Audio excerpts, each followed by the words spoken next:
Shalom, salam sejahtera bagi kita sekalian. Kiranya kasih dan anugerah Tuhan menyertai saudara, Bapak Ibu Saudara yang saya kasihi. Kami mengucapkan selamat ulang tahun kelahiran dan selamat ulang tahun pernikahan bagi Bapak Ibu Saudara yang merayakannya pada hari ini.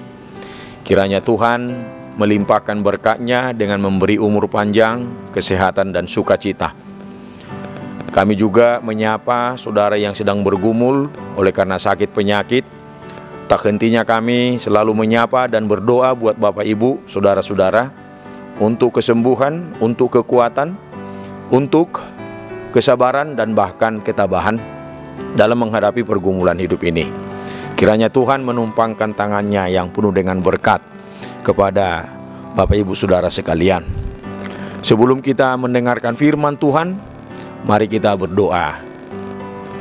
Kasih karunia dan damai sejahtera dari Allah Bapa kita dan dari anak-Nya Tuhan Yesus Kristus.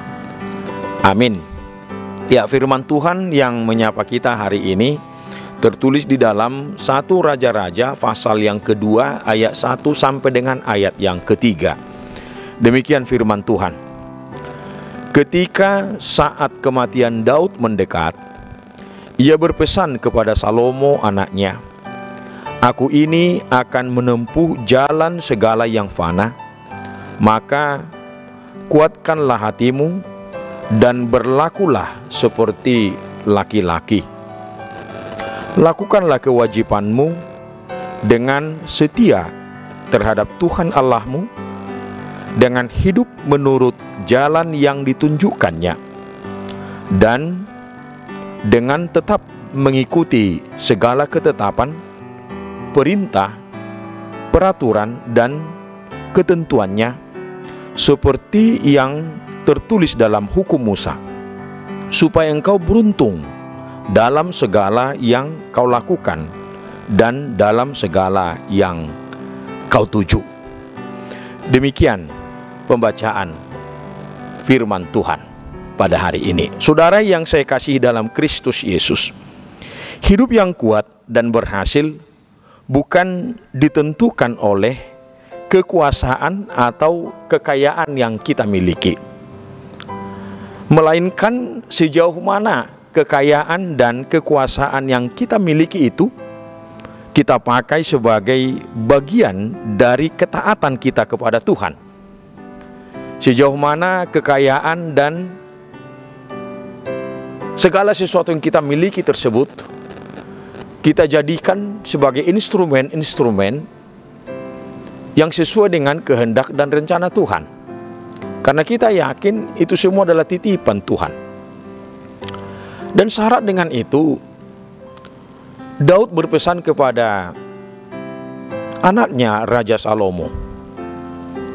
Tak kala Daud akan berakhir kerajaannya, bahkan sebagaimana yang disampaikan dalam firman Tuhan hari ini, bahwa saat kematian Daud sudah mendekat, Daud berpesan kepada Salomo, taat, hormat, melakukan segala ketetapan-ketetapan Tuhan dalam rangka untuk memberikan keberuntungan dalam segala hal atas apa yang dilakukan oleh Raja Salomo.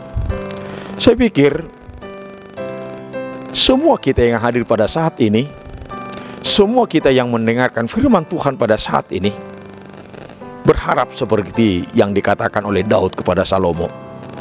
Bagaimana supaya hidup kita beruntung, bagaimana supaya apapun yang kita lakukan benar-benar menghasilkan sesuatu yang baik bagi kita. Tapi mari kita cek apa yang dilakukan dan disampaikan oleh Daud kepada Salomo. Tidak lain dan tidak bukan adalah tunduk dan taat kepada Tuhan.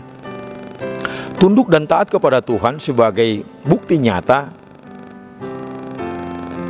keberserahan kita kepada Tuhan. Sebagai bukti nyata pengakuan kita bahwa Tuhan punya segala-galanya. Dan hanya bagi Tuhan ada hal-hal yang baik. Dan hanya dengan taat dan tunduk kepada Tuhan, kita akan beruntung, dan apapun yang kita lakukan akan menghasilkan dan mendatangkan hal-hal yang baik. Berbanding sama dengan apa yang disampaikan oleh Tuhan kepada Yosua, jangan melenceng ke kiri dan janganlah melenceng ke kanan, supaya hidupmu beruntung, supaya hidupmu berguna. Demikian kita pada saat ini. Jangan itulah yang harus kita pegang dalam perjalanan hidup kita. Bagaimana supaya tetap wajah kita, iman percaya kita, hati kita, pikiran kita senantiasa selalu menengadah kehadirat Tuhan, selalu terfokus kepada apa kata Tuhan. Karena yakinlah, ketika kita mulai taat dan selalu tunduk kepada Tuhan, maka hidup kita akan senantiasa diberikan kemudahan-kemudahan oleh Tuhan, akan ditolong dan ditopang oleh Tuhan. Sekalipun itu tidak mudah, kita akan menjalani jalan yang naik turun, kita akan menghadapi berbagai tantangan dan cobaan. Tapi percayalah, ketaatan dan ketundukan kita sebagai entry point, sebagai gerbang di mana Tuhan akan memberkati kita, menyertai kita, menolong kita, dan menopang kita dalam segala hal. Mari kita mulai dan mari kita coba. Maka perhatikan apa yang akan terjadi. Selamat beraktivitas, selamat mempersiapkan diri untuk ibadah raya kita esok hari. Tuhan Yesus memberkati. Mari kita berdoa. Allah Bapa di sorga, Bapa yang kami kenal dalam Yesus Kristus, terima kasih Tuhan atas sapaan firman-Mu pada hari ini yang mengingatkan kami untuk selalu taat dan tunduk kepada Tuhan, melakukan segala ketetapan-ketetapan Tuhan. Dan itu menjadi pintu gerbang kami untuk memperoleh anugerah, berkat, penyertaan yang daripada Tuhan. Hidup kami, perbuatan kami, pikiran kami akan selalu menghasilkan hal-hal yang baik, tak kala kami senantiasa duduk bersama dan hidup bersama dengan Tuhan. Berkati kami Bapa, dan sertai kami. Dalam Yesus Kristus kami berdoa dan mengucap syukur kepada Bapa di dalam surga. Amin.